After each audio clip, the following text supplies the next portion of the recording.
नमस्कार, मैं हूं राकेश और आप देख रहे हैं ढिंडोरा न्यूज़।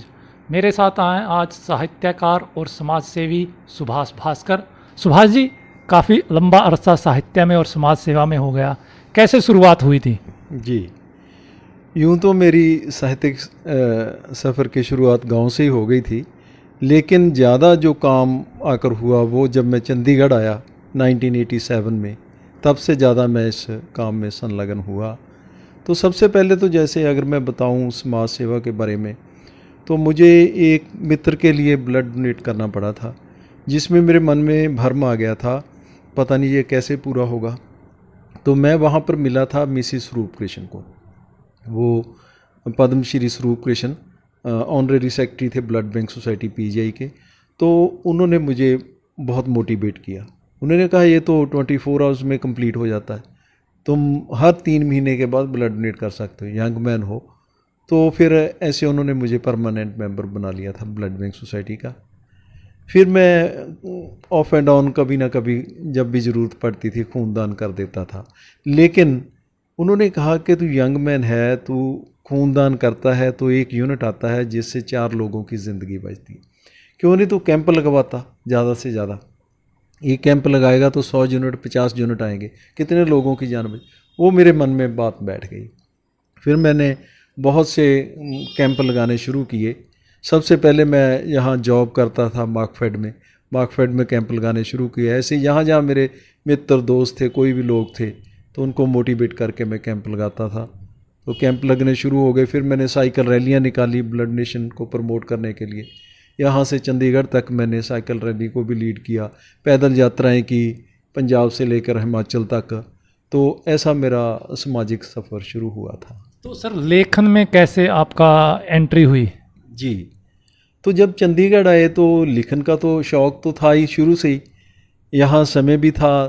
तो फिर मैं पंजाब कला भवन है यहाँ सेक्टर 16 में, तो मैं अक्सर वहाँ जाया करता था।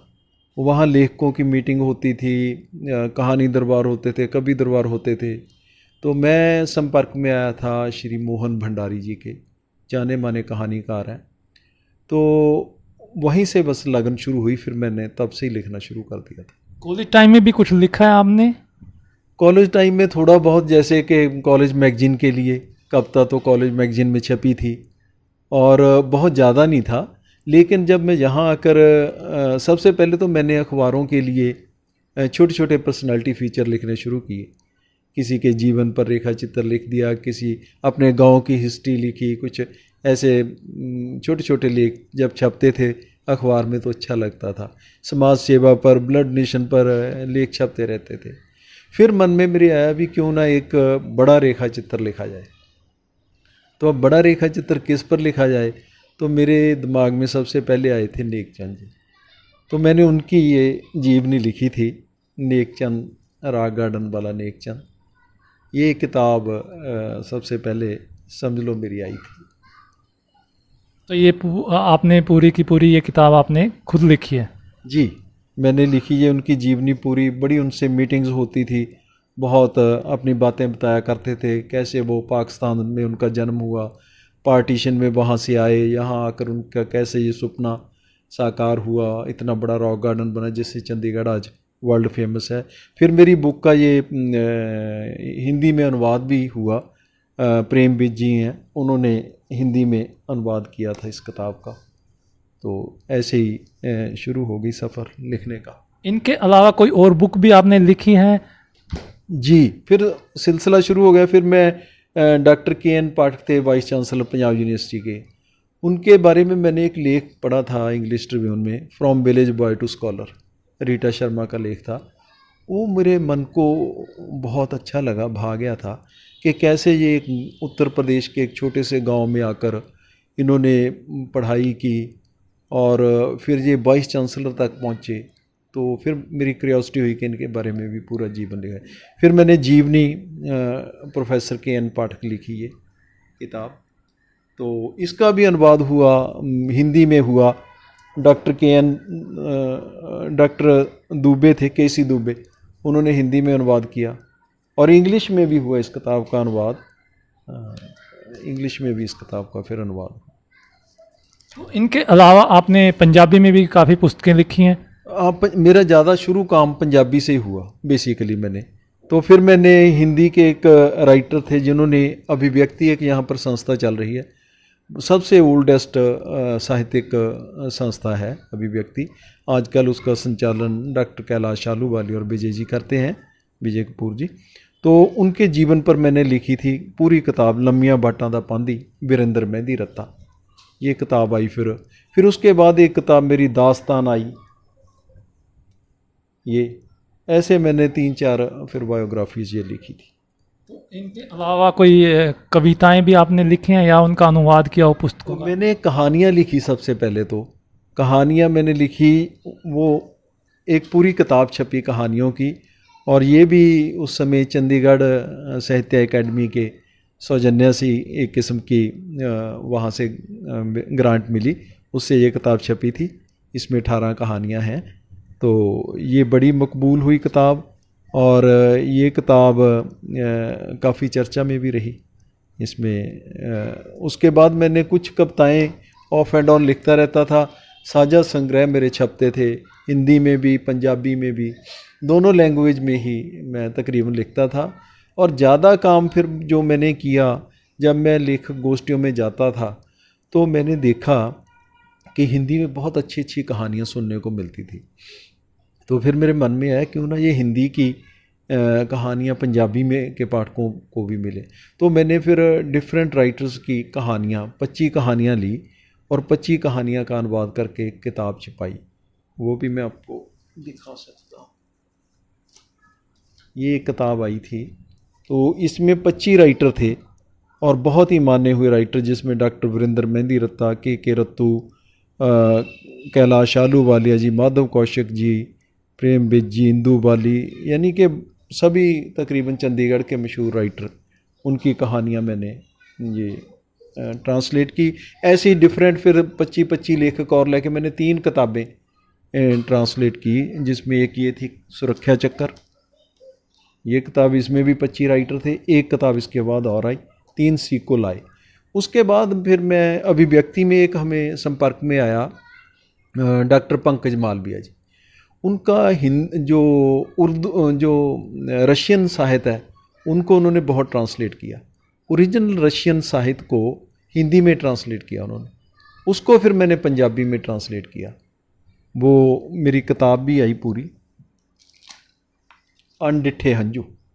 ये अंतन चेखव एक राइटर हैं रशिया के, उनकी कहानियाँ बहुत सुंदर जो मैंने पंजाबी में ट्रांसलेट की। इसको फिर ये किताब लंदन में रिलीज़ की, पद्मश्री पूर्णचंद बडाली और उनके बेटे ने, वहाँ पर रिलीज़ हुई थी। इंसिडेंटली मैं गया हुआ था। तो ऐसे बहुत से अनुवाद के काम तो मैं गिनाऊं तो बहुत काम किए। एक राइटर हैं जलंधर बेस्ड सुरेश सेठ जी, श्रोमणी साहित्यकार हैं, उनकी किताब थी समा गवा समा साक्षी है, वो ट्रांसलेट की। शशि प्रभा की किताब थी किस जीवन की कहाँ का था। ऐसे प्रेम बिज की थी सवाल उठता है। और ऐसे मैंने कविताएँ भी अनुवाद की।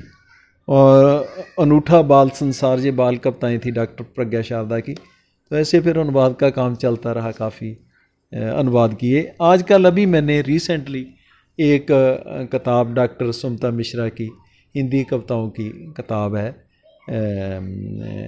लम्हों की शबनम, उसका मैंने ट्रांसलेट किया है। कहो तो उससे मैं एक आपको कविता भी सुना देता हूँ। मैनू की मिलिया, डॉक्टर सुमता मिश्रा दी कविता, जिसनों मैं पंजाबी च अनुवाद किया। मैं मीरा नहीं फिर भी जहर प्याला मैं पीता, तेरे ਲਈ मीरा ਨੂੰ मिले कान ਅਤੇ ਉਹਨਾਂ ਦੀ लीला। मैनू की मिलिया, मैं सीता नहीं फिर भी बेकसूर अग्नि ਪ੍ਰੀਖਿਆ ਵਿੱਚ मैं जली तेरे ਲਈ। सीता ਨੂੰ मिलिया कुछ भक्ति राज भाग ਅਤੇ मुक्ति। मैनू की मिलिया, मैं अनसुईया नहीं फिर भी हर कसबट्टी ते मैं उतरी तेरे ਲਈ। अनसुईया ਨੂੰ मिली ईश्वरता। मैनू की मिलिया, मैं सवित्री नहीं फिर भी नसीब नाल काल नाल मैं लड़ी तेरे ਲਈ। सवित्री ਨੂੰ मिलिया प्रेम ਅਤੇ सती तब। मैनू की मिलिया, मैं पार्वती नहीं, ਫੇਰ ਵੀ ਨਿਰਦਈ ਤਿਆਗ ਵਿੱਚ ਮੈਂ ਤਪੀ ਤੇਰੇ ਲਈ। ਪਾਰਵਤੀ ਨੂੰ ਮਿਲੇ ਸ਼ਿਵ ਅਤੇ ਅਖੰਡ ਭੋਗ, ਮੈਨੂੰ ਕੀ ਮਿਲਿਆ। ਨਾਰੀਪਣ ਦੀਆਂ ਇਹ ਕਥਾਵਾਂ ਪਿੰਜਰੇ ਨੇ ਤੇਰੇ ਦਿੱਤੇ, ਕਿਸੇ ਵੀ ਯੁੱਗ ਵਿੱਚ ਆਦਰਸ਼ਾਂ ਦੀ ਮਿੱਥ ਵਿੱਚ ਸਮਾਜ ਦੇ ਚੱਕਰ ਵਿਊਹ ਵਿੱਚ ਜੀਵਨ ਜਨਨੀ ਨੂੰ ਕੀ ਮਿਲਿਆ। ये सुमिता मिश्रा जो आईएएस ऑफिसर हैं हरियाणा में। चंडीगढ़ लिटरेरी सोसाइटी की प्रेसिडेंट हैं, बहुत अच्छा लिखती हैं। उनकी किताब रिलीज़ हुई थी राजभवन हरियाणा में, तो मुझे भी मौका मिला था वहाँ जाने का, तो मुझे बहुत अच्छी लगी थी वो कविताएं, मेरे मन को भा गई थी। फिर मैंने कहा भी मैं इनको भी पंजाबी पाठकों तक पहुँचाऊँ, तो अभी मैंने वो किताब ट्रांसलेट की है पूरी। आप भी कविताएं लिखते हैं, तो आपकी जो कविताओं की किताब है वो कब तक दर्शकों तक को मिल जाएगी? हाँ, मैं भी कुछ कविताएं भी साथ साथ लिखता हूँ। मेरे कुछ साझा संग्रह तो आए हैं, लेकिन अब पूरी किताब देखो वो भी आएगी, पर मैं अपनी कुछ कविताएं आपके साथ साझी करता हूँ। कविता का सिरलेख है बरसते पत्थर।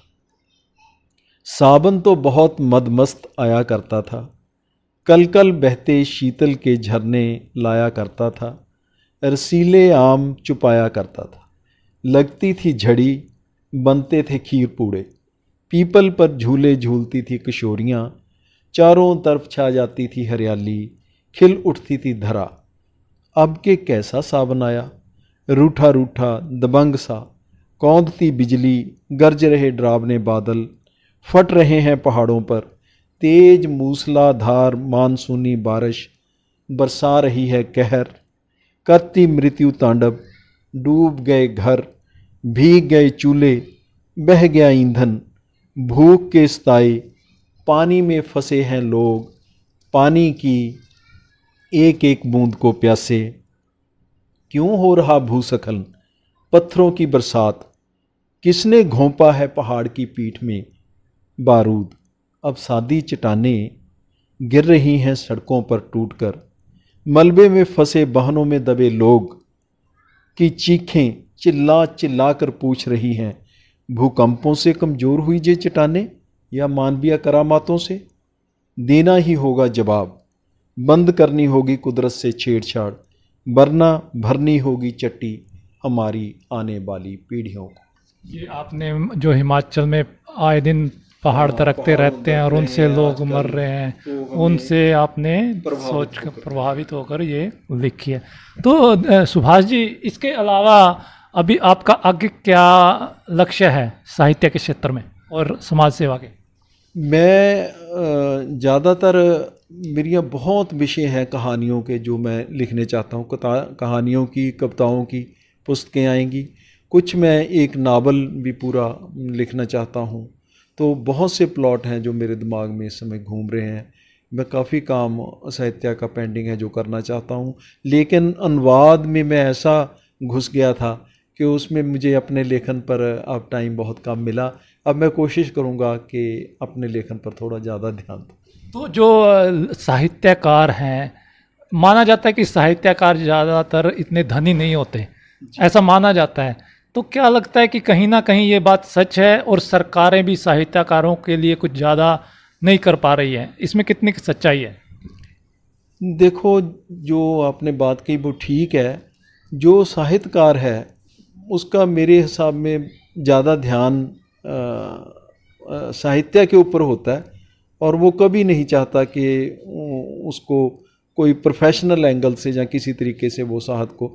पर लेकिन बाहर अगर विदेशी में, जैसे विदेशों में भी मुझे जाने का मौका मिला, मैं कई कंट्री घूम के आया, लंदन में 2-3 बार जाके आया, तो वहाँ बहुत ज़्यादा लेखकों की इज़्ज़त है, कदर है, उनको रॉयल्टी मिलती है उनके काम की। अगर ऐसा यहाँ भी हो जाए तो लेखक को उसके काम का कदर हो, उसकी, उसको भी रॉयल्टी मिले, तो वो और आगे